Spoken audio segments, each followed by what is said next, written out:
Hello and welcome to the first Mik Plus One episode of 2021. On this podcast, I sit down with industry leaders to discuss the project-to-product movement. I'm Nick Kirsten, founder and CEO of TaskTalk and best-selling author of Project to Product, How to Survive and Thrive in the Age of Digital Disruption with the Flow Framework.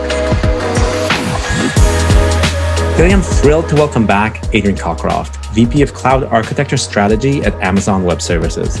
Adrian joined me on the podcast last year in August, and since that time, I've had numerous people tell me they wish that podcast kept going because they found Adrian's teachings so incredibly valuable. A decade ago, Adrian was telling the world about microservices, and those who listened to him gained a fundamental advantage over the competition. In this podcast, Adrian covers key trends I think will have as fundamental an impact on us a decade from now. He also summarized some key technologies that we need to start understanding and start implementing today, ranging from serverless to new approaches to continuous resilience, all the way to more forward-looking things such as understanding and reducing the carbon footprint of our cloud workloads. I hope that you find this conversation as fascinating as I did. So with that, let's get started.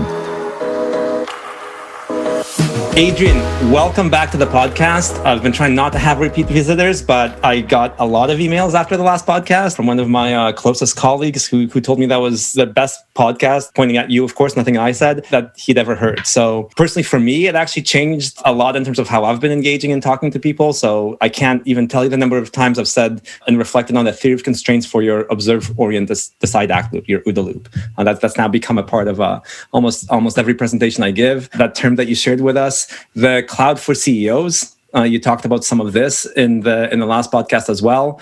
I recently counted. I've sent out that white paper of yours about 40 times for key decision makers. Well, yeah, I think it nailed some of the key points, right? Everyone's dealing with all of this complexity in terms of how to measure their move to cloud, the obsession on measuring just cost. You provide everyone the very clear way of measuring value. For me, in terms of the Flow framework, that's all actually measurable through flow time, how quickly we can get time to value, time to market. And I think, again, so that clarity of thinking has been super impactful with everyone I shared it with.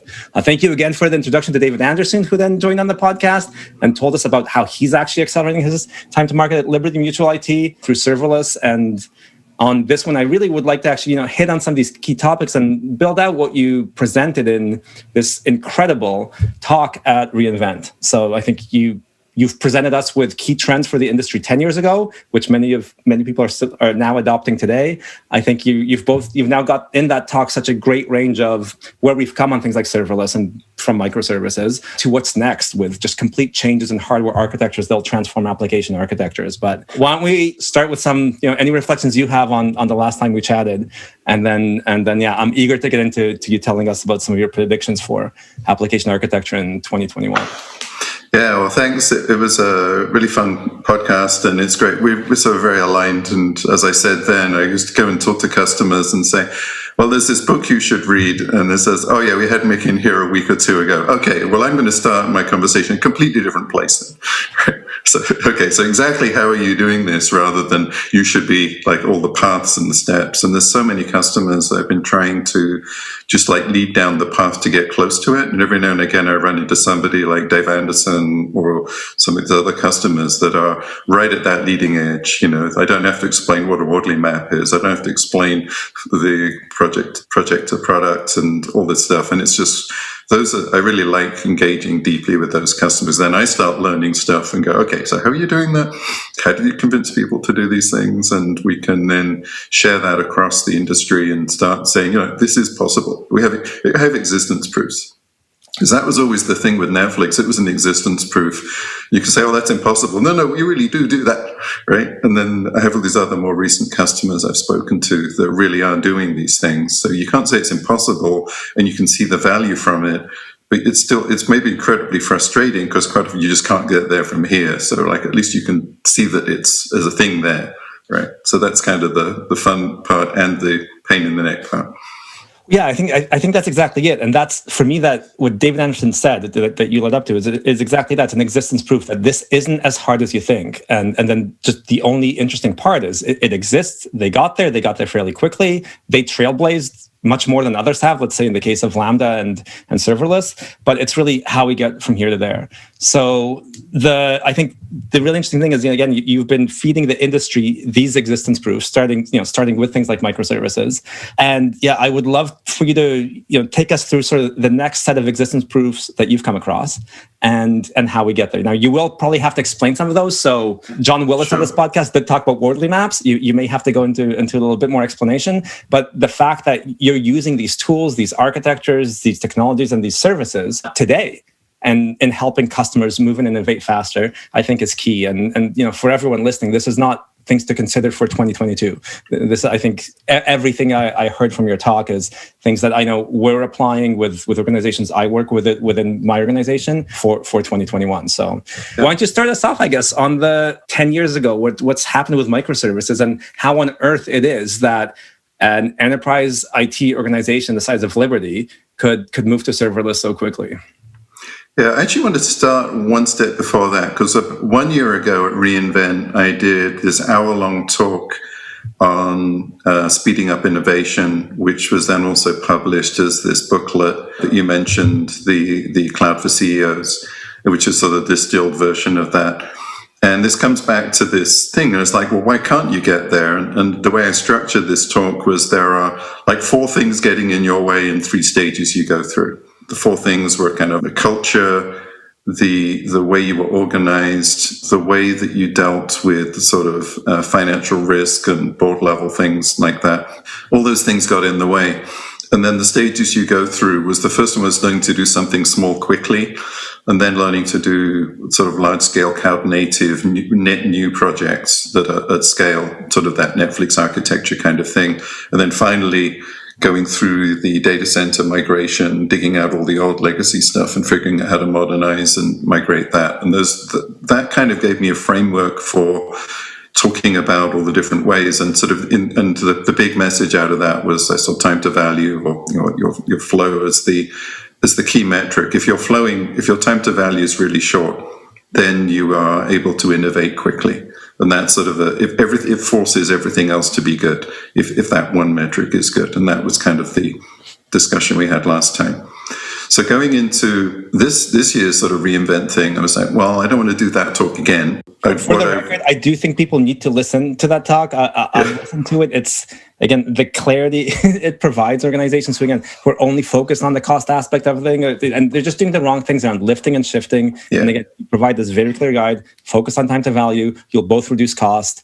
You'll innovate much faster. You'll learn more quickly. But so it's an hour long. It's like an hour long. It was just I'd given that talk in various versions of it for about 1.5 years at that point. I was like, okay, this is the last time I'm doing this. It's like I'm just going to get it. I'm going to go through all of it. We're going to do the hour long version. I've done it so many times. I know the story. So it was a very well rehearsed pitch, and I had a nice big audience, and I was on the big stage in one of the theaters there, and it was just like, okay, put a bow on it, right? Done with that. But then coming into 2021, I was thinking, well, what do I want to do? And one of the things I sort of hacking the system for reInvent is they don't normally list the authors, but I put my name in the title of the talk. This is very much can I get away with that? Okay, I got away with it. So it was Adrian Cockcroft's Topics and Trends for 2021 was the title of my talk, and that meant you could find it. And there was a whole lot of issues with trying to find talks before the full catalog went out. So the pre-catalog was a bit limited, but you could find my talk. So that was cool. And then somehow we all had half an hour. So in 30 minutes, I tried to get through 5 different topics. And that was just like, can I jam them in there? So I basically was talking about serverless, the sort of high availability chaos engineering space. I call it failing over without falling over. I've done 2 large talks that are like 40 minutes each, both on those topics individually. So I was just like doing a very distilled, like, well, this is the distilled version of that topic in 10 minutes kind of thing. And then I talked about Wardley maps briefly as a trend that's not really here yet, but I'm predicting it's going to be a thing.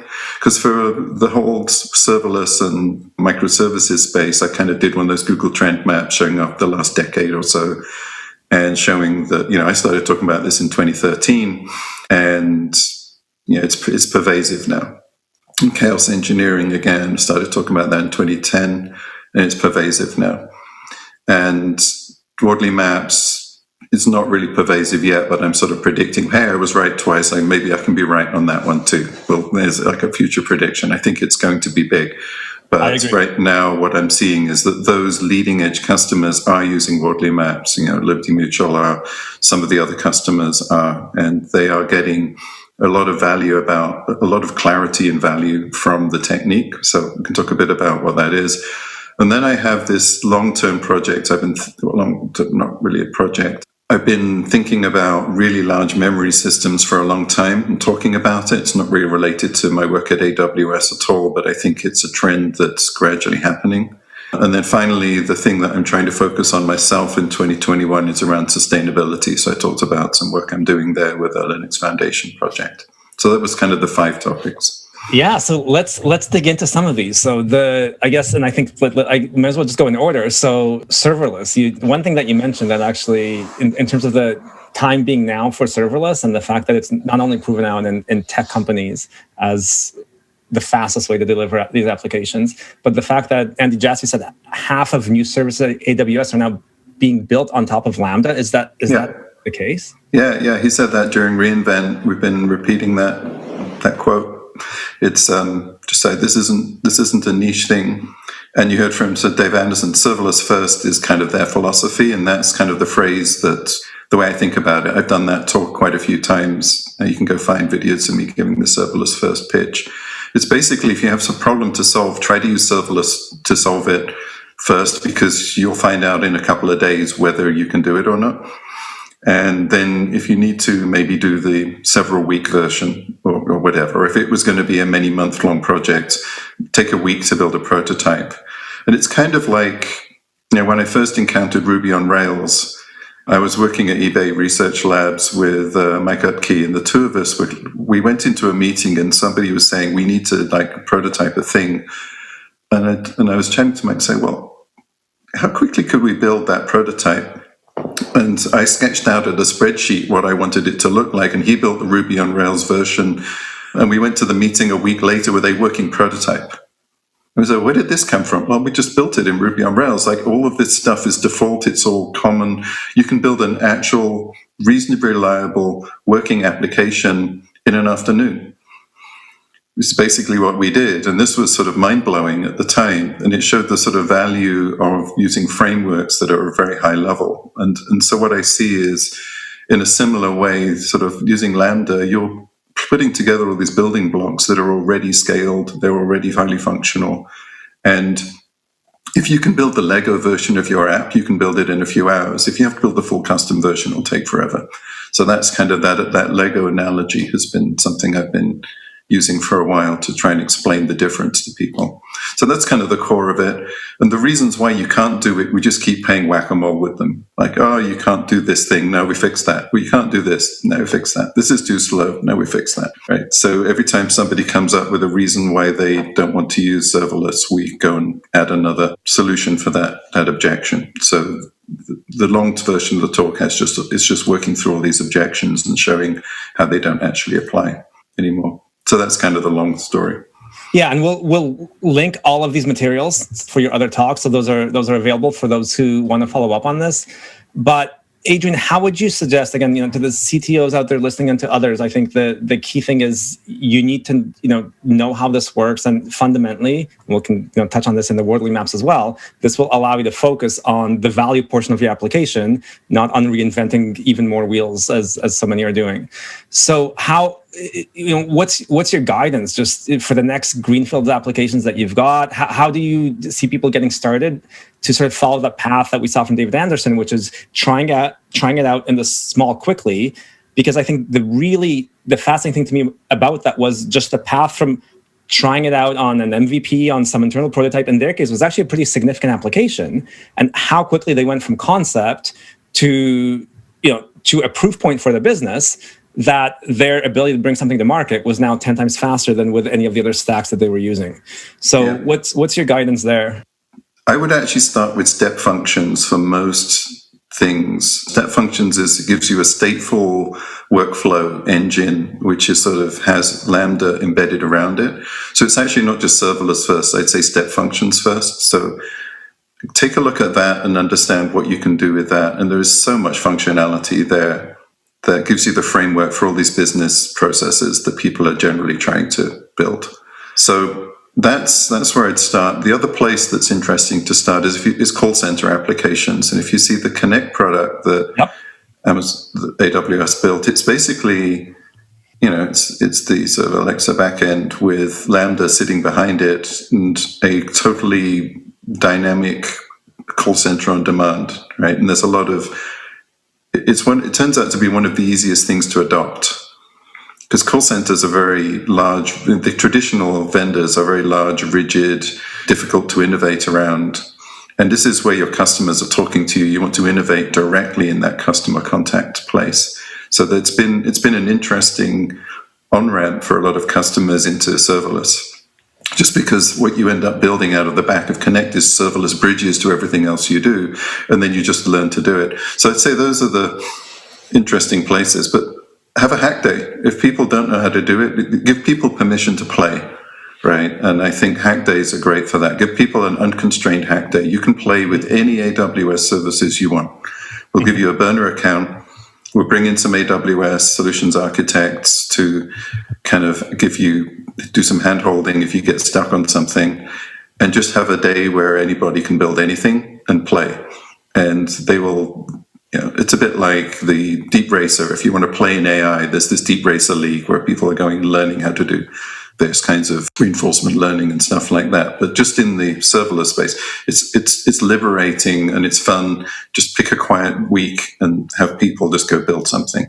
And that way you learn, and then they go back to their day jobs and go, hey, I've got a bunch of tools at my disposal. And it really doesn't take more than a day of immersion to learn serverless. Like, we've seen so many people go into a hack day not knowing it at all and have built ridiculously complex applications like in a day. So it's that was kind of that's part of the talk. I mean, there's this light bulb moment I had watching people at hackathons using serverless.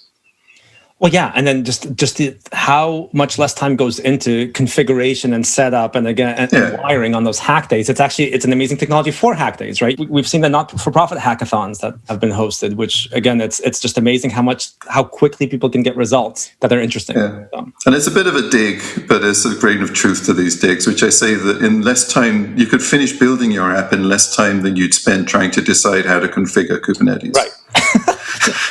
Right. You're still having meetings about exactly what version and how to configure Kubernetes, whereas the serverless team has finished building the app and is off building something else, right? So it's a bit of a flippant comment, but there's definitely a grain of truth to that, right? You can certainly build a very productive environment around Kubernetes, but there is a lot more configuration, a lot more stuff to learn, and a higher bar for getting into it, whereas serverless is like, you're done, you built the thing. Yeah.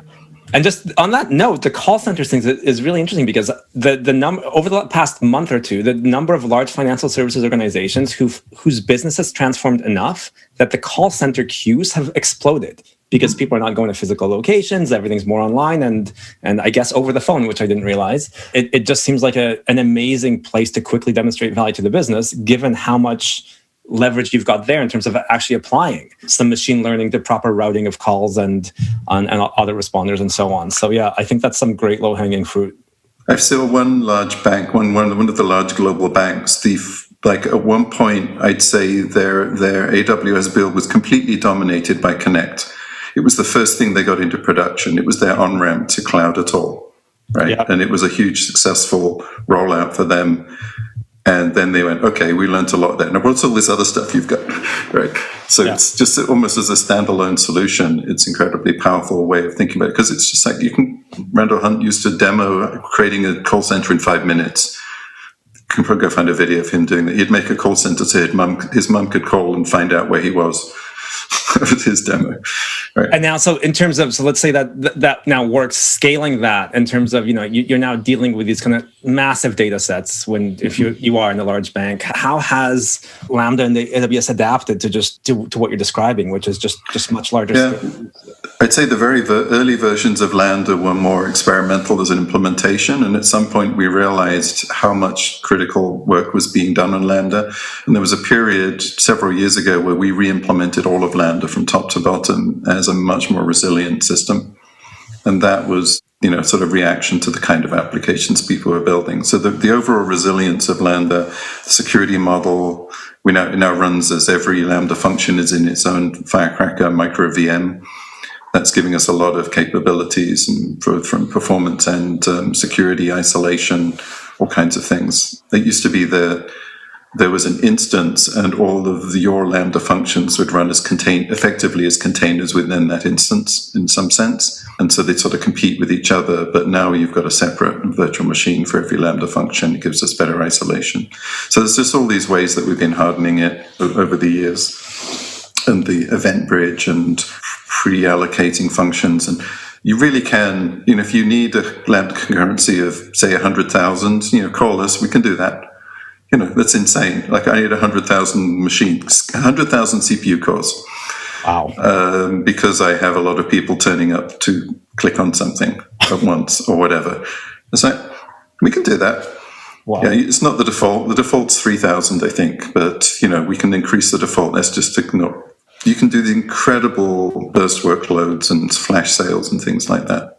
So it's that at very low cost. So that's the fun part with serverless. The other thing you were sort of alluding to then is it gets into the next subject, which is this resilience and failing over without falling over. Another talk I've given a few times where I really start with, you can look at all kinds of places you can start with resilience, but rather than starting with trying to explain what chaos engineering is, I start by saying, so have you got a backup data center? And everyone says, yeah, of course we do. And then I say, well, how often do you fail over to it? They start looking a bit uncomfortable. And I say, well, how often do you actually kill your entire data center and just flip to the other one? And they go like, never. Yeah. Or like, only because it happened, right? Something broke. And then we found it didn't work, right? So you've got this, it's like buying an insurance policy that never pays out, right? You spent all that money on this insurance policy, which is sort of mandated, but you never have a claim against it because you can't actually use the failover because it doesn't really work. And it just seems like a huge waste, and everyone agrees that's a waste. So and it's all bespoke, it's done custom every way. So the idea of the talk is that we should be able to fail over without falling over. And to do that, we use common patterns that are highly symmetric, highly pattern-based. Cloud gives you the standardization. These various cloud services give you building blocks that are very, very hardened. You should be able to build something which is absolutely rock solid. At any point, if anything goes wrong, it'll automatically flip from running on 3 zones to 2 with no intervention, with no complaint, with like a single alert saying, by the way, a zone went down. That's a bit hopeful, but it's plausible, right? And you should be able to, on multi-region failover, it's usually more manually triggered for various reasons, but you should be able to say, yeah, I need to switch I need to switch out of the region, push a button and have it just happen. And be a well-tested thing that is going to work, right? And we have some customers that are doing that. Netflix is one of them, and that was the architecture we built years ago, that I built years ago with them. But more and more customers are getting to that point where they either are doing that or they want to do that. And then the thing is, how do you test that? And that's where you end up with chaos engineering and the new announcement of the failure injection simulator and fault injection simulator. So you can basically put faults into your environment and show that your system can deal with those faults. And the new product, the new service we've announced gets deeper into the system than you can from outside. And that's really why we had to build it. We're getting into some APIs and layers of the control planes that we wouldn't expose to customer APIs normally. So you've now exposed more private APIs to drive failure injection, you're saying? We haven't exposed the APIs to be public. We've exposed the capability through the service, the failure injection service. Okay. Yeah, got it. So and I think the key point that you made is, we're moving from disaster recovery, which, insurance policy never paid off. And, Yeah, like you, the only cases I know of sort of, Fortune 100 usage of that insurance policy is when there was, it was an actual, massive fire on the West Coast or something of that sort. And then things never worked as planned anyway. So from disaster recovery to chaos engineering now to continuous resilience. So if you could can you just describe how you think about continuous resilience from the application architecture level? But I think the really interesting thing that you started talking about is actually this human factors and kind of safety community level being a part of this, right? Where the wrong action is taken, and all of a sudden you've actually flooded the system with traffic that shouldn't have been there. So this is a more holistic view of chaos engineering than I've seen. So if you could just describe. Yeah. So some chaos engineering, you have an application, say a microservice, you inject some faults into it. It's got like 5 dependencies. Whatever dependency goes offline or becomes slow or starts giving you errors, and you're hardening your microservice. So that's a relatively well understood model. It's kind of nicely contained. And you should be doing that for every microservice you've got, right? This larger scale thing is like a zone level failure. Like what happens if every resource in a zone goes offline, or if a particular service in the zone stops working or something like that? How do you respond? And like you said, I've got into the safety community a little bit more. There's a few key people here. Sidney Dacker is probably the main one, and I like his Drift into Failure book is something I've been recommending for forever. I did an entire talk based on chapter 2 of that book, which is about a plane crash, and I wrote the talk while I was on a plane, and it was a little uncomfortable for people when I gave it. That was a go-to Chicago talk from 2017 or so. I could dig that out for the show notes, find the actual link for it. We'll add the link.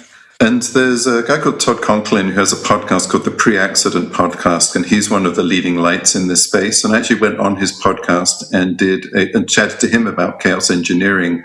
And he was one of he ran safety for the Los Alamos labs or Sandia labs or something, like testing nuclear bombs.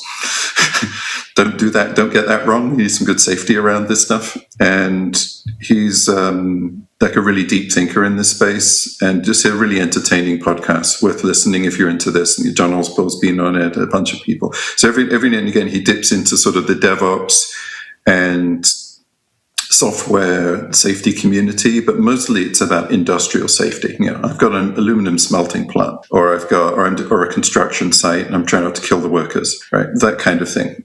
And it's really good to have that perspective, because they've been learning things over the years, and we look at it in this blameless postmortems. All this kind of stuff comes from that space, right? And John Allspore in particular is deeply into this, and lots of good research that he's done. I have a slightly different take on it because I'm coming at it to try and solve a slightly different problem from John, but it's all very aligned in what we're doing.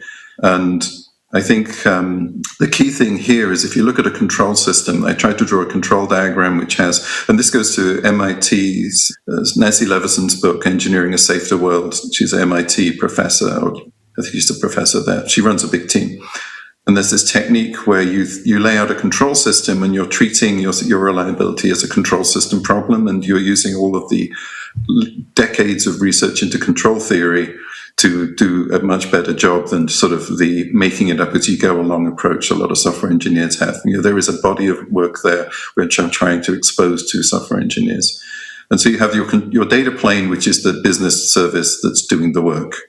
Then you have a control plane, which is all the code you wrote, which is managing that, which is doing like fault analysis, it's doing performance monitoring, it's maybe doing fraud analysis and looking for bad actors, or filtering at the front end. All of that is control plane activity. It's not the core business logic.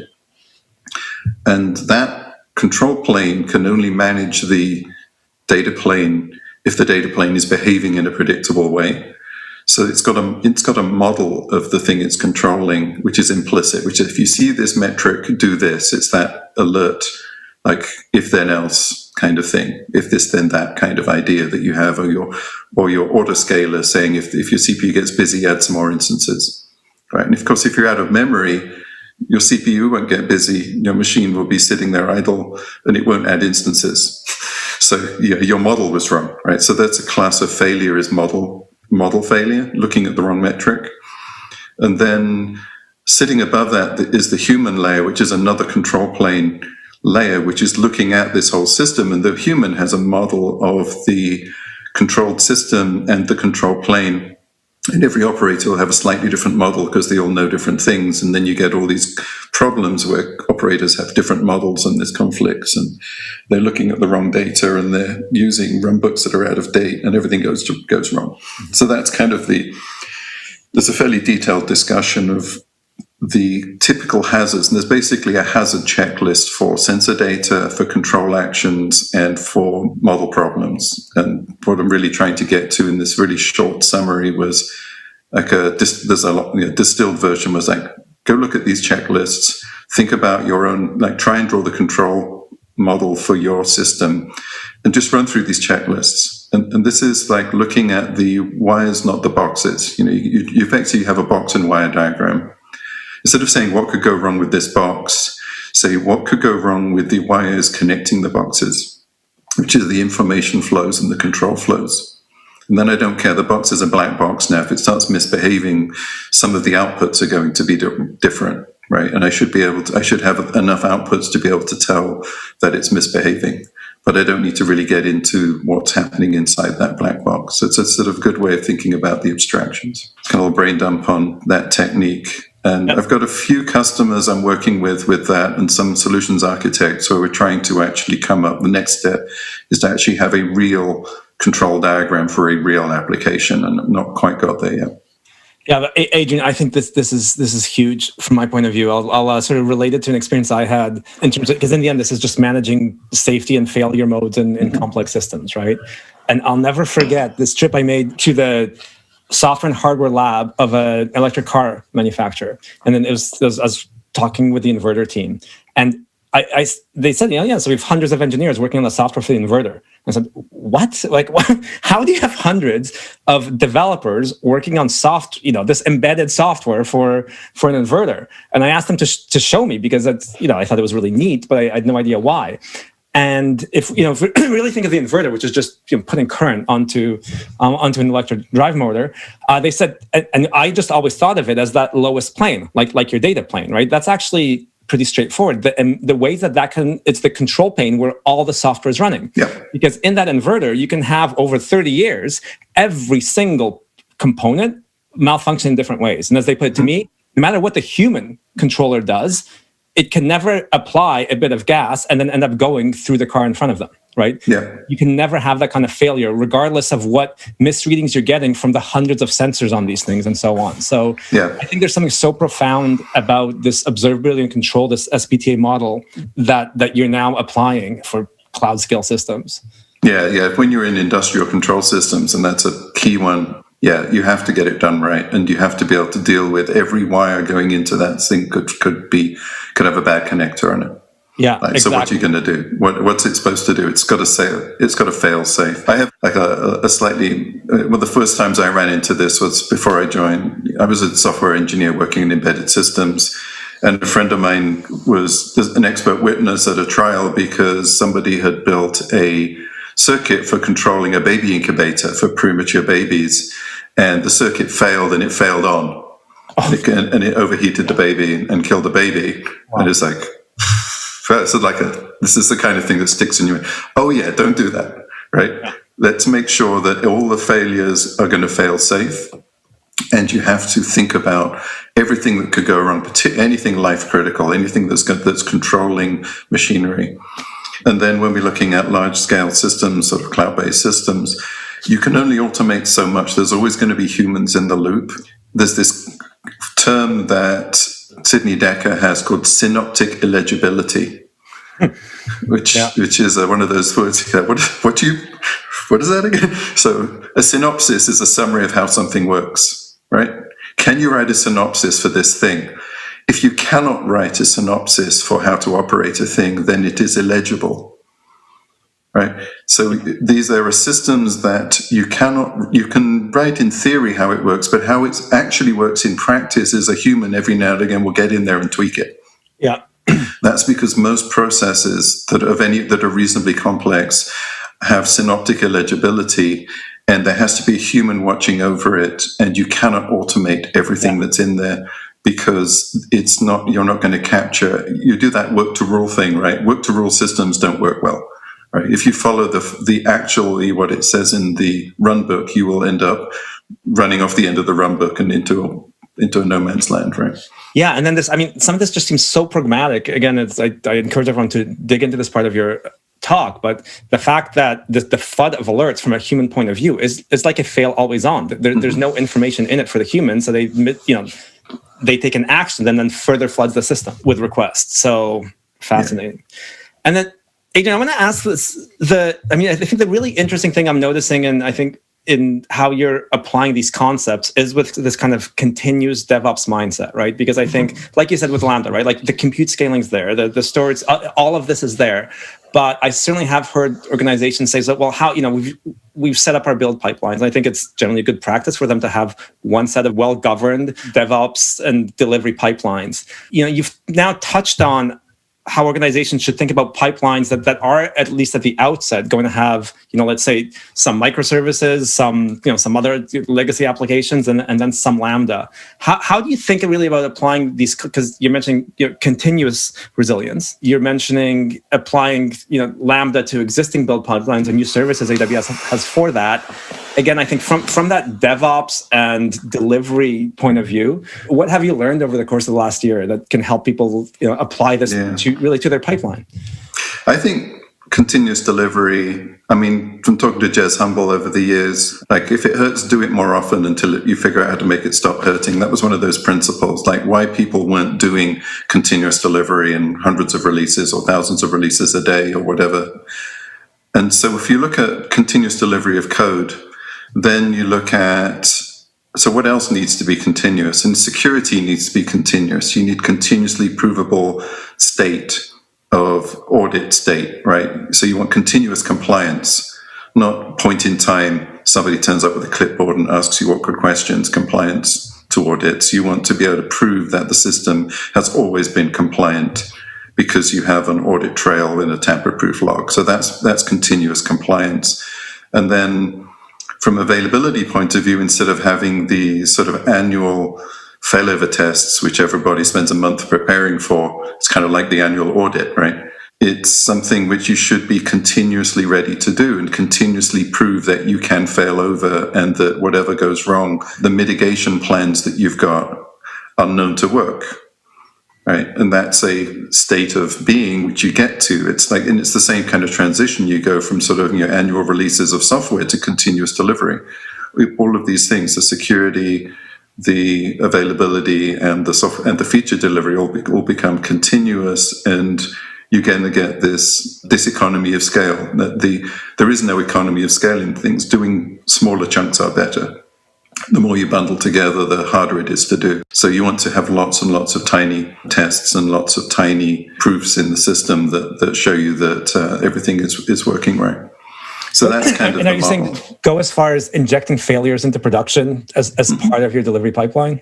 Yeah. So, your delivery pipeline is really puts an artifact into production, right? So then when that artifact appears, I'm just going back to the model we had, kind of just think of the model we had at Netflix. Like when a new version of a service appears in a test account, that causes a trigger, which causes the security system to go and run a penetration test on it. It's just automatic. Every new service will get pen tested. It's just a default thing, right? And if you left a bunch of ports open you shouldn't have, you'll find out immediately, whatever. And the same thing for performance. Every new service goes through a ramp test where you basically start it up, look at the error rate, look at the response time, and it's a microservice. It does one thing. You just can't skip to do that thing at a higher and higher rate until it keels over. And one instance of this can do 800 things a second or whatever it happens to be. And that data is then collected, and the error rate was at a reasonable level. Okay, you passed your canary test you passed your ramp test, or whatever you want to call it, your stress test. It's now a candidate for production. So that's just a step. When it goes into production, you run a canary test in production, which is basically chaos testing. You run a bunch of them side by side, and you maybe inject some faults into it, but you're looking for its ability to behave at least as well as the previous version of the code. You run some side-by-side tests, and maybe you actually run some chaos tests against both of them to show that it's responding at least as well to the chaos attacks as well as the regular use cases. So it just becomes part of that pipeline for building hardened code that's going to work in production. Yeah, I think that's such a fascinating, powerful thing, right? Is that the pipeline now touches live production to drive resiliency, right? And I think a lot of organizations have gone to the point where their pipeline is doing the penetration testing, it's doing scanning of various sorts, whether it's for licenses or other issues, and now the pipelines actually extends exactly that same way to production and chaos engineering. So, yeah, the other thing, I mean, just going back to announcements at reInvent, we announced that you can actually package a Lambda deliverable as a container now, so you can use the same build pipeline for building containers and also for packaging Lambda functions. You're packaging it differently because Lambda functions would have different code in it, but you can use the same build pipeline to deliver into both containers and serverless as, so for your long-running, highly scaled, very specific instance type services where you're using containers, you can use the same pipeline for that as for your Lambda functions where you have your rapidly iterating business logic. Yeah, that was just yet another one of those bits of friction that we took away. Yeah, and I think this is the interesting thing is what we're seeing in terms of how much is provided now as a service, from these pipeline services to failure injection services. And I think maybe this is probably a good bridge into the Wardley mapping, because the pace of change, and I certainly know that at TaskUp we're always looking at this, is like, why did we build that thing on top of EKS when it's on, it looks like it's already there already, or there's some other open source project that's handling that, or another service that's been launched by AWS. So I think one of the sort of interesting things for technologists in large organizations is to actually map out where they put their organizational efforts, right? And of course, like to think of everything as a product, your own platforms and data pipelines and APIs are products as well. But the pace at which you and AWS and others are actually delivering these new services, to me, was a pretty profound thing, that there's now this failure injection service. I thought I thought that was amazing. So these Wardley maps, I think, just to connect the rapidly evolving technology landscape, what's core, what's context. This has been a common theme on the podcast. Where do you invest in order to drive the most innovation? Where do you not invest, right? Where do you actually rely on services in the shift to cloud? Can you just tell us how you think about this strategic decision-making tool of Wardley maps? Because I think it is, I agree with you, it's such a powerful tool to help organizations navigate a very rapidly changing technology landscape. I think Wardley mapping, you can use it for so many different things that you can kind of get lost to start with. So I like to focus on one really solid use case we see all the time in the cloud, which is a technology stack and how it is evolving over time, where the 4 stages are: I wrote some custom code that does a thing. Like if I'm writing a file to disk in my own custom format, and I'm reading it back from disk in that format, right? That's custom code. The next phase would be, I could use a database for that. So I will buy a commercial off-the-shelf database, and I will use that to store my data. So I'm no longer writing to the disk. I'm using a commercial product. And I'm going, there's actually a pretty good open source version of that commercial product. So I'm going to use that. I'm just going to use MySQL because I can use it for free. And then the final step is it's a pain in the neck running MySQL servers. Why don't I just use RDS and somebody else runs it for me as a service? So now there's a service there which will just store my data for me, and I read it back, and I don't have to think about file systems. Don't have to think about buying a database, think about running a database. It's just a service. Somebody else is doing it all for me.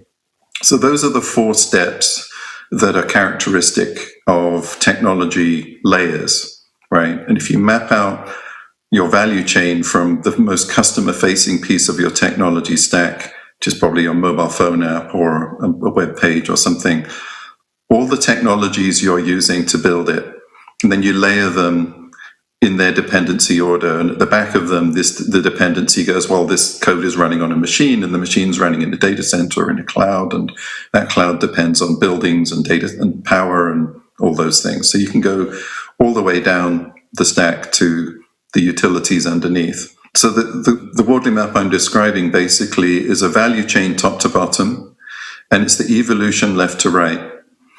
And things in the value chain migrate from left to right over time. So that example I gave, custom written code evolves to a database, evolves to an open source database, evolves to an as a service database, right? And then you stop caring about that. It becomes part of your lower level infrastructure. You build something new on top that you'd only have time to build if you didn't have to worry about the database. It frees up your time to build the higher level function. So this is the other part of a Wardley map is to push things off your need to worry about it space so that you can do more innovation. You're always like, what is the new thing at the top of the value chain that's on the top left side that's new and innovative? What's the Genesis thing? What is the thing that's never been built before? And that's where you should be spending all of your attention. And all the stuff underneath, you want to push it as far to the right as possible. So the way I use this with a customer is I say, okay, what is your current technology stack? And we draw the value chain and we draw it out as it is on a whiteboard or in a shared space or something. And the customer looks at it and everyone in the room looks at it and says, yep, that looks like what we run. Like, oh, what about this thing? Okay, we forgot that. Where does this fit? So people, until they've run out of things and they've run out of arguing about what order the dependencies are in. And then usually by this point, there's a shared understanding in the room of what their actual architecture is. And most people don't understand what and that is your technology stack, right? Then you can say, well, what do you want to do with it? Well, here's an existing, what programs have you currently got in place? Well, we're migrating this to this. Okay. Almost all of the technology innovation projects you have will be moving to the right. You'll be taking out some proprietary, you're replacing Oracle with Postgres, for example. Okay, you're moving a off-the-shelf, highly cost enterprise licensing thing to something you can use for low-cost licensing or as-a-service licensing, that kind of migration. People are working through all of those. So you start to draw what's already in plan, and people can then see, okay, that's what we're working on. Again, people in the room will discover that things they didn't know that their colleagues were doing.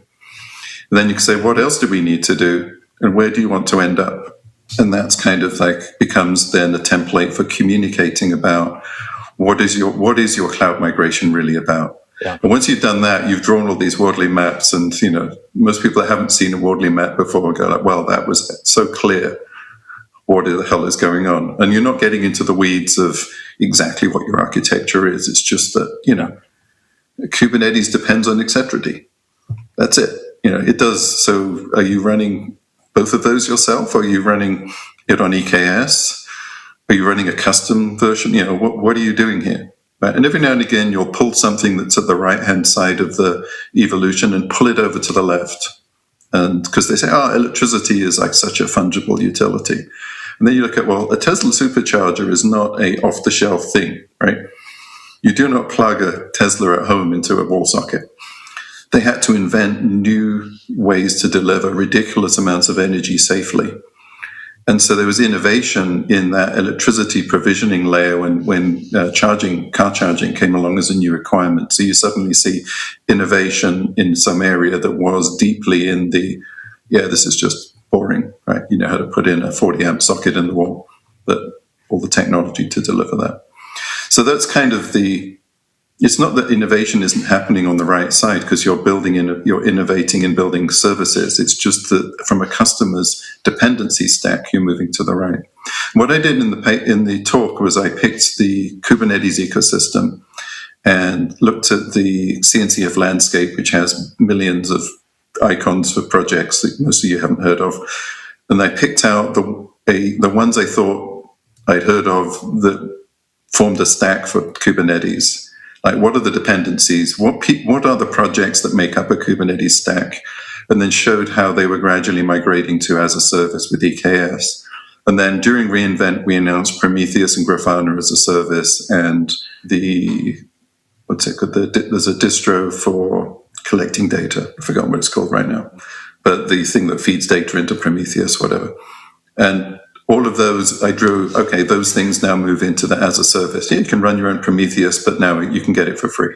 Wait, not, you can get it without having to build it in. It's just part of the entire bundle. And Grafana is an interesting story because the company was formed, I think the first time they ever stood up and said they existed pretty much was at a Monitorama conference where I was sitting in the audience, and I'd start texting my venture capital friends saying, hey, look at this one. I think we should invest in this. Like, everyone in the audience is running this.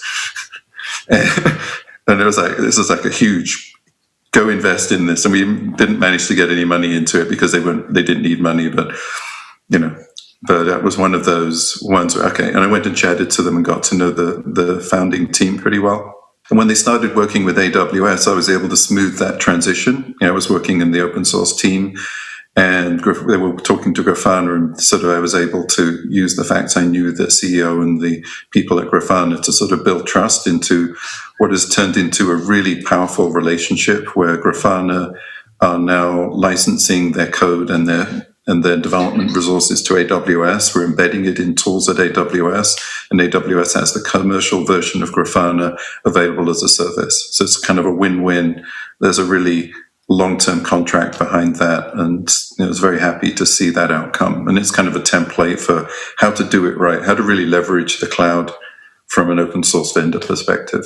So super happy to see that announcement, building on several years of working with them. Yeah, I mean, I have to say this, when I looked at this diagram and itself that you created had me for the first time understand at a higher level the dependencies of all those logos of all the projects in CNCF. And I think that speaks to how important this is, right? Because so often these architecture diagrams of dependencies, all our legacy systems, all our applications, just don't represent investment and these kinds of horizons, right? Is this thing a utility? Is it going to become a utility? Should we be buying it, or should we be moving more aggressively to a service that's provided? The make versus buy decision is something where this is incredibly powerful. And the thing about a map, and what Simon keeps repeating this over and over again, Simon Wardley, it shows position and movement.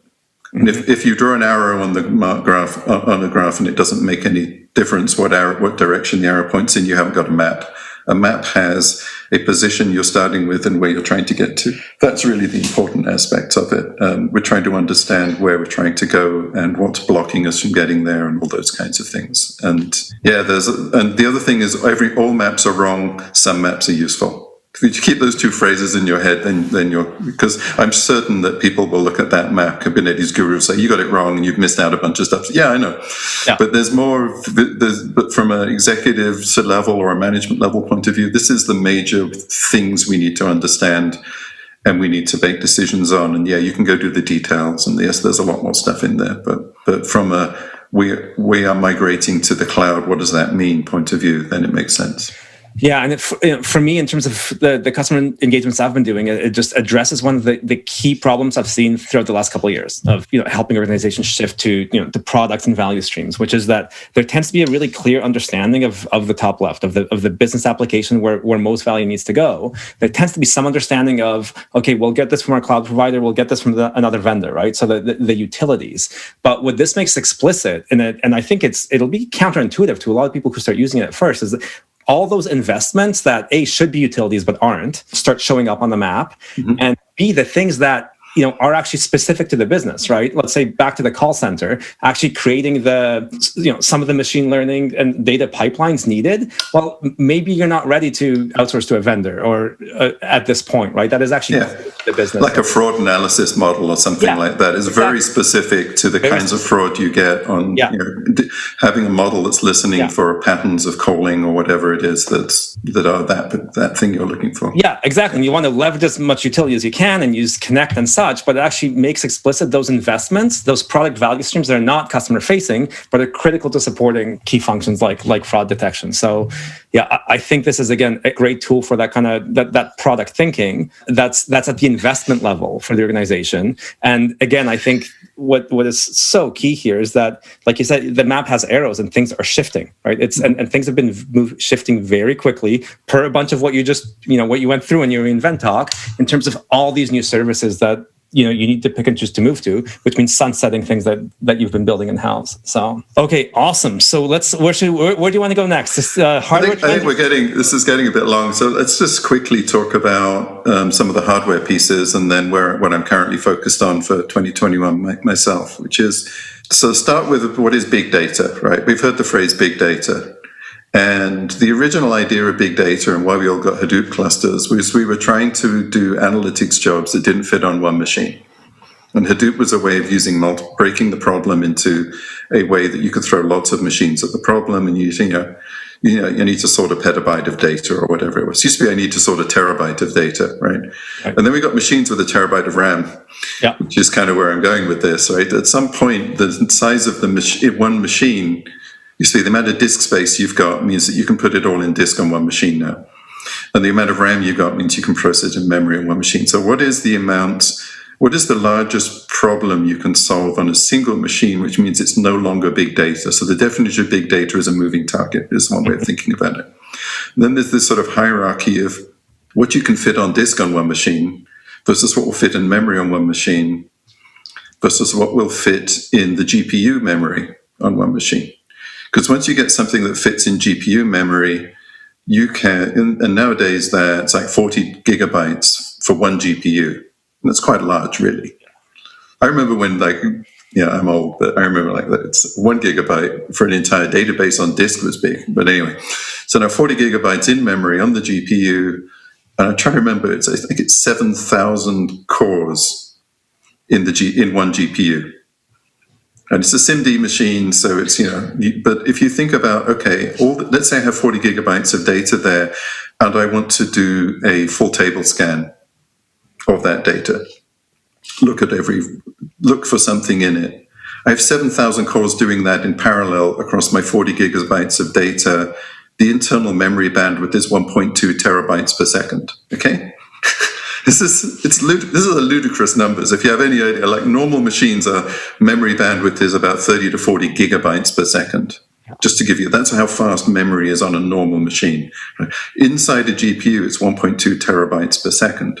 The M1's got pretty good, gone a little better, but yeah. But M1, so a Graviton is better. This is why, the ARM, the latest RAM, it's a whole other thing. But we could get into ARM chips. But the point is that there's this sort of, you hit this, as your problem shrinks, all of a sudden you get this ridiculous speed up becomes available to you. And then we have a cluster of 8 GPUs together, which gives you 320 gigabytes. And they're on a 600 gigabyte per second NVLink, which is higher latency than being inside one GPU, but the bandwidth is there. So you get to do algorithms, and these things are used for deep learning training, but that's not the only thing you can do with them. I think this, and then we announced this EC2 cluster system, which is 4,000 of these in a cluster, which is just, again, ludicrous system. It's like, I forget, it's some number of petabytes of RAM. And I go, okay.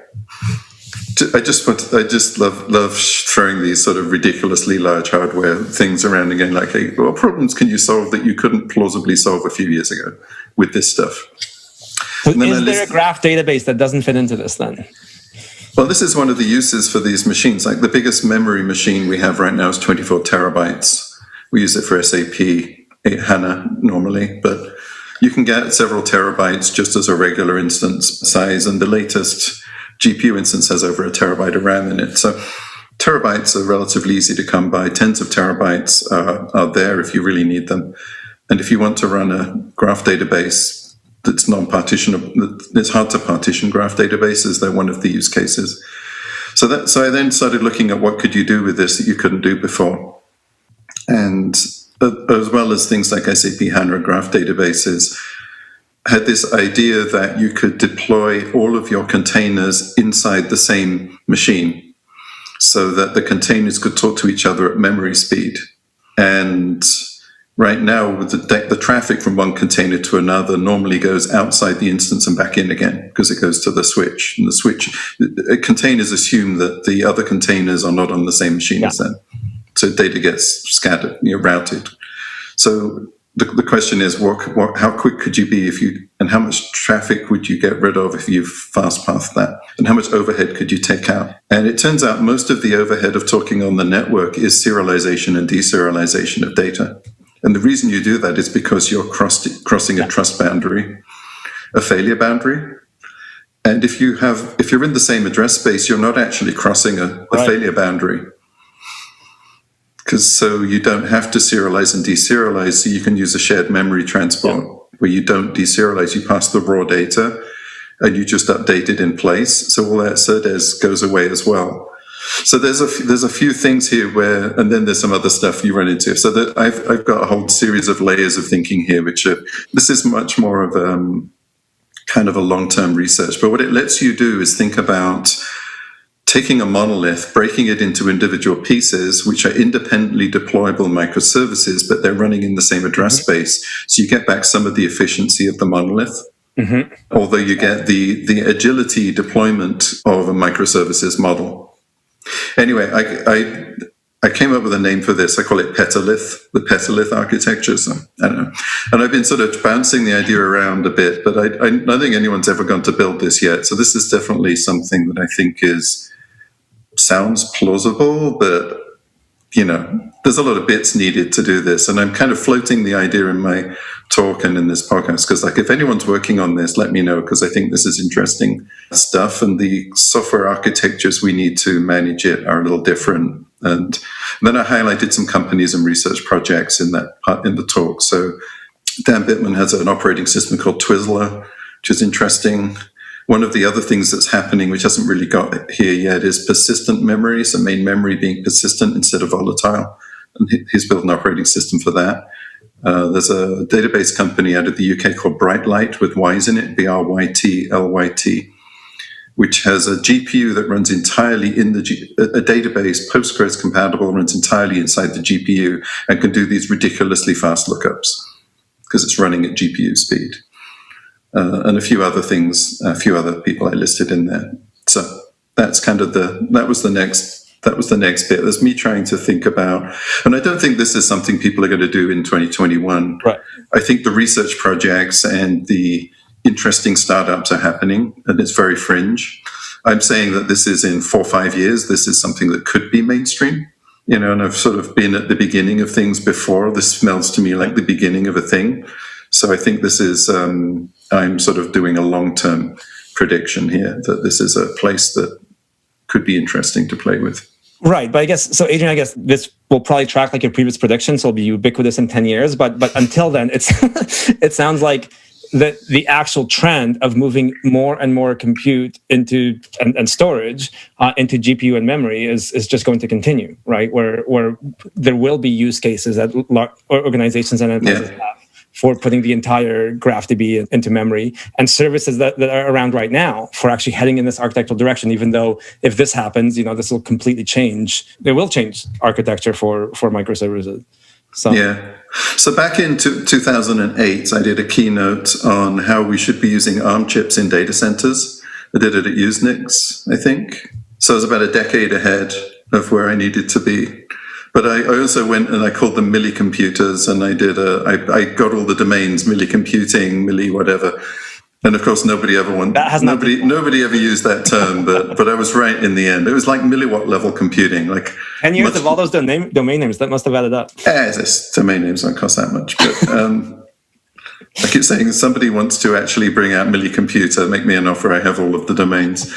So I also went off and said, I'm going to call this thing a petalith. So I grabbed all the domains for petalith that I could find. But somebody snuck in on the Twitter handle, so oh well.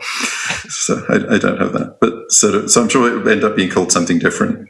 But I don't really care what it's called. You got to put a stake in the sand or whatever it is, stake in the ground on it.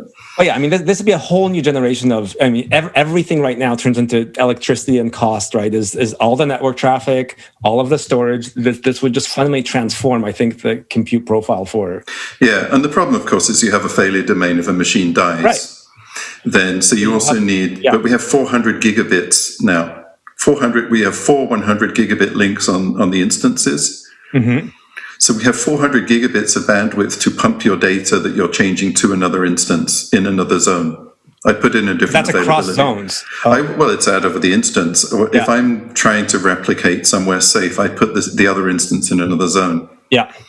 Yeah, and all the data so you've got massive amounts of bandwidth to have all of those containers talking to lots of other containers somewhere else, or Lambda functions or whatever.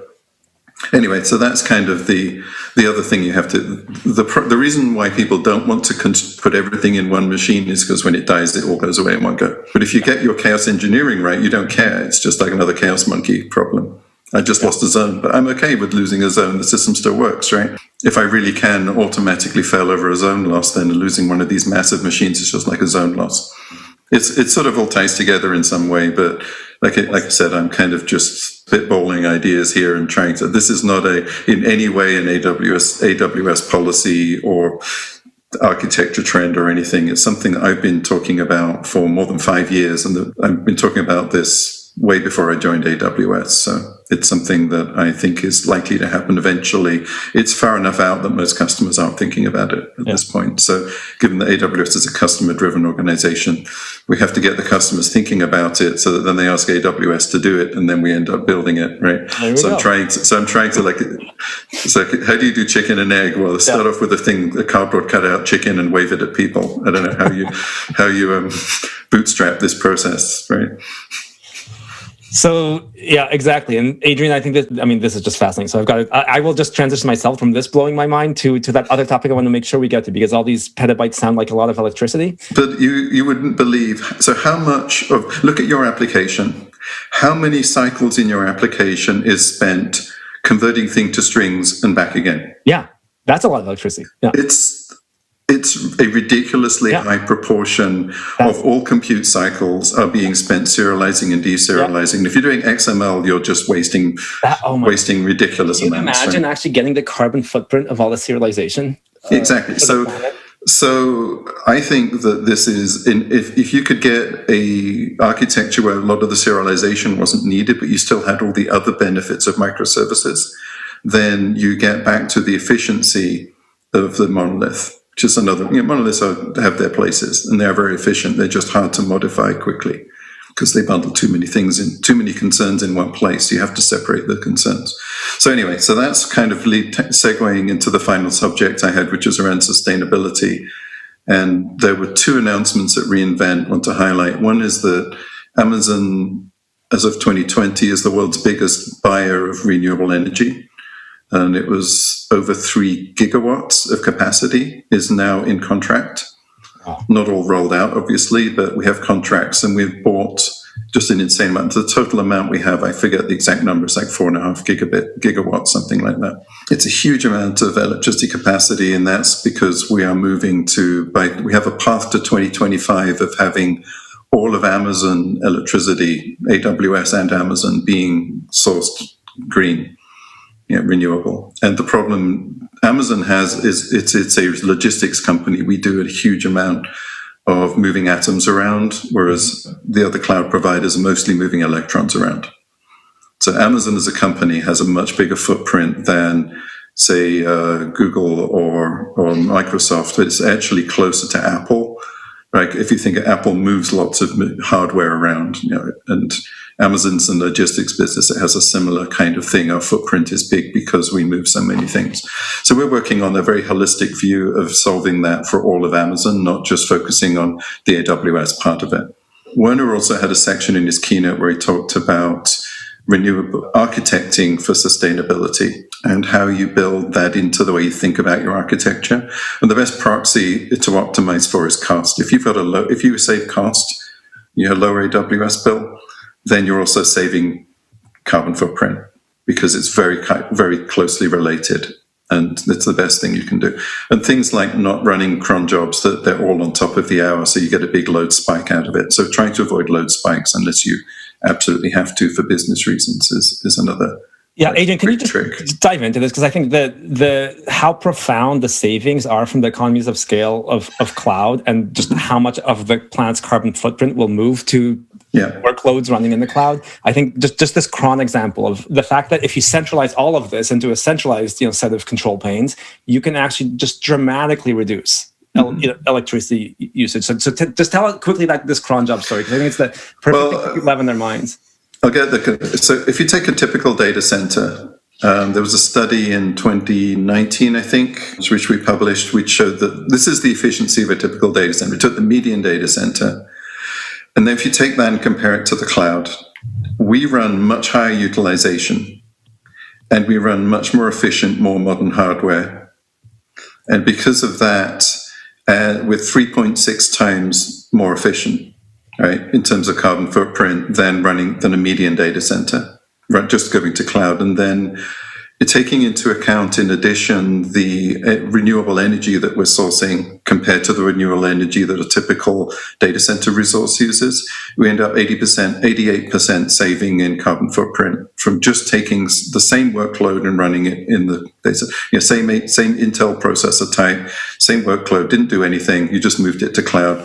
That saves you 88% as of 2019, and we're continuing to improve that number as we roll out more renewable energy. So that's kind of the baseline. And then you look at, well, how do workloads drive the consumption in the cloud? And if you look at the average utilization of a system, that is not the carbon footprint. It's the peak, right? So, and it's not the peak utilization, it's the peak provisioned capacity. So think of how much capacity you had to provision. What is the peak usage of that?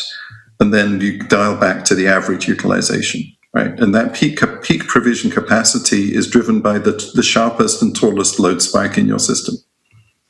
And if you can get rid of cron jobs that synchronize activity across lots of machines that all hit your network switches at the same time, or hit the AWS control plane at the same time, or fire all your Lambda functions at the same time, then you're actually reducing the amount of provision capacity that AWS needs to handle these spikes. And we manage this for you, and it's our job to minimize it. The more synchronized activity that people have, particularly around on the hour and on midnight load spikes, the better we can optimize. So there's just a little nice optimization that it doesn't really hurt you to be 1 minute after midnight or 1 minute before midnight, but you're actually reducing the carbon footprint of the overall capacity that we have to provide to service your Lambda functions, for example. Yeah, I think that's fascinating, is that this kind of optimization of electricity and carbon can only be done at a global cloud scale. You should just try to see what happens in AWS. Just shift everyone's clocks by a few minutes and see how that. And what we're doing, so internally, we're now working across all the service teams, sort of one by one, and sort of saying, okay, so how do we improve the carbon footprint of this service? Right? How do we make this into a goal across all of AWS and all of Amazon? It's already, there's a VP of sustainability for Amazon, Kara Hurst, who's been there 6 years. We have a climate pledge. There's a whole lot of work. There's a large team there working on sustainability. They're putting solar panels on the top of Amazon facilities, not AWS, the Amazon shipping facilities, all that kind of stuff, doing deals to buy electric vans, delivery vans. So there's a huge program going on at Amazon, and I'm basically working on the AWS component of how do we blend what we're doing into that. And that's kind of the final part of this talk, was just sort of saying one of the things I'm doing. We're still early days on a lot of this, but the project I'm involved in is a Linux Foundation project called Open Source Climate, which is to build a standard way for financial organizations that manage assets to look at the asset risk of climate impact on their portfolio. So that's what's driving it. And then the other side of this is that every public company is starting to deal with reporting their own climate footprint, at least quarterly, sort of an annual or quarterly basis, as part of your quarterly financial results. You put a carbon footprint in there. Amazon now has its own footprint report. You can go see what that is. It's done at the Amazon complete level, not at the AWS level. And a lot of our customers do as well. And it's starting to become mandated. So the European community has a mandate that people should do this. Other countries, one by one, are having this mandate. And it's one of the sort of election pledges of the Biden administration, is that they are going to have this mandate as well. So it's going to become, during 2021, this is going to become top of mind for a lot of public companies. Like, how do we report this? How do we do it in a standard way? What are the models? So OS Climate is standardizing those models as an open source project, data science models and data sets, so that you'll be able to do the basic modeling using the open source data set. And then we're going to build a more detailed sort of provider ecosystem marketplace on top of that for people to kind of build more specific stuff. But we're going to take the base level of reporting and make that an open source generic thing. So again, the Wardley map of this, so we're taking a bunch of proprietary, fragmented data reporting models, open sourcing it and moving it to kind of an as a service with this OS Climate Data Commons. So I'm basically leading, along with one of our Amazon sustainability leaders, Anna Pinheiro-Privet. She's been running the Amazon Sustainability Data Initiative for a few years, and I'm working with her on OS Climate, and we're building out AWS's response to, we're prototyping it for OS Climate, basically. So that's keeping me busy right now. That's awesome. That's so great to hear. I mean, this is, I think, a topic that a lot of us care so deeply about, which is how the technology landscape is changing the planet and how we do better for our kids. And just, again, your view on the fact that the way that we approach cloud scale architecture actually has a massive opportunity to do much better than what we're doing today.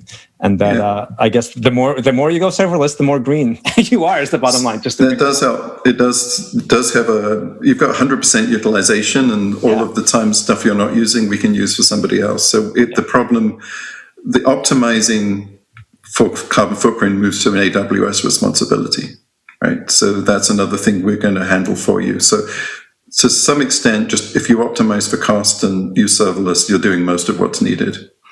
Anyway, so that's kind of it. And then just looking at where we're going with this OS Climate stuff, I think the key thing here is we're leveraging the power of the financial system to drive public companies to invest in climate change mitigation, because they have to, because otherwise their future value of their stock will be marked down, right? So what we do when you're doing an asset model, you're saying, in 4 years' time, this stock is going to be impacted by climate change, and it's the economic impact, the market impact, and the direct impact. Like your buildings are underwater, right? That's a direct impact. The market impact is your market goes away. If you're currently operating gas stations, we're going to move to electric cars, so that is a market shift. And then there's a customer sentiment, basically. That's the marketing shift. And then there's the economic impact. We're going to be spending more and more on climate mitigation, building seawalls or whatever. Are you making money out of building seawalls, or are you being impacted by the economy diverting more resources into climate mitigation? So there's less money to spend on whatever you have, right? So that all these things are driving, those three things go into the model, and you say, if you're not figuring out how to respond to this, then you're going to be marked down by the asset managers, and your stock will be worthless, and not worthless, but marked down over time. So it provides a big financial incentive for people to go fix this problem, which this is the best way of doing it, right?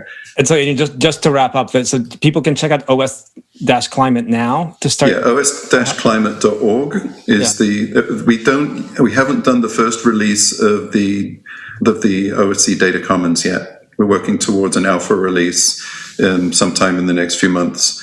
That will be a little data lake where you can see the basic models and see some of the data. And the first alpha will be pretty low functionality, but we're trying to gather all the data and the models together and bundle it into a GitHub account. GitHub/OS-C is where it will appear eventually. Awesome. And I certainly hope that the world's large organizations are using this well before that 10-year mark that we keep referring to. Yeah. Excellent. Well, Adrian, thank you so much. I think our listeners will have many, many hours of materials to get through. Resources. How many hours is this by now? I forgot. I'm afraid to look. It's definitely the longest one. So, but no, we cut a few bits out. Maybe cut it up a bit. No, I think we need to keep it. Last time when we cut you off short, I got so many complaints that I'm not doing it again. We'll just all right. Okay. This special. All right. Well, thank you. This has been excellent, and thanks for the opportunity to go a bit deeper on my reInvent talk and just talk about all the things I think are going on that's cool right now. Excellent. This has been so great, and let's revisit the 1 and 5 and 10 year mark, because I'm sure a lot of I'll come back do this next year and see what I got right. See if I have any new ideas for 2022. Exactly. Excellent. Thanks so much, Adrian. Okay. Cheers then. Take care. A huge thank you to Adrian for joining me on this episode. For more, follow me and my journey on LinkedIn, Twitter, or using the hashtags Mik+1 for project to product. You can find Adrian on Twitter and Medium by searching @AdrianCo. I have a new episode every 2 weeks, so hit subscribe to join us again. You can also search for Project for Product to get the book, and remember that all author proceeds go to supporting women and minorities in technology. Thanks, stay safe, and until next time.